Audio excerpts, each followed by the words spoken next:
clearly is a very serious epidemic. But equally, the fact that actually the great majority of people will not die from this. And I'll just repeat something I said right at the beginning, because I think it's worth reinforcing. Most people, a significant proportion of people will not get this virus at all, at any point in the epidemic, which is going to go on for a long period of time.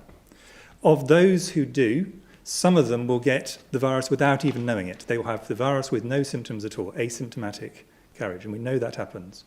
Of those who get symptoms, the great majority, probably 80%, will have a mild or moderate disease. Might be bad enough for them to have to go to bed for a few days, not bad enough for them to have to go to the doctor. An unfortunate minority will have to go as far as hospital, but the majority of those will just need oxygen and will then leave hospital. And then a minority of those will end up having to go to severe and critical care, and some of those, sadly, will die. But that's a minority. It's 1% or possibly even less than 1% overall. And even in the highest risk group, this is significantly less than 20%, i.e. the great majority of people, even the very highest groups, if they catch this virus, will not die. And I've really wanted to make that point really clearly. Do you know, for example, now how many people in the country have recovered from the virus and are now perfectly healthy again, such as the Prime Minister, for example?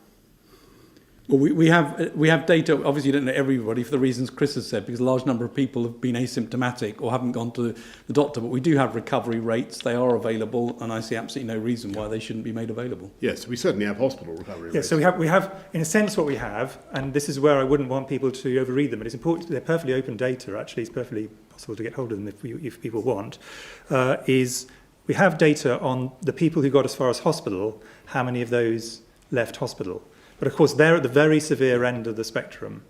All the ones I was talking about before that point, they make a full recovery, they don't enter the statistics. Now, they increasingly will enter the statistics now that we have a better testing capacity that means that we're picking out more of the milder cases in the community. But I think if people look at those, to go back to your point, what I wouldn't want is for people then to say, oh, well, that's and the mortality rate is higher than I expected. That's because the recovery rates we have are for people who are severe enough to get to hospital. And that's, even so, that is a majority.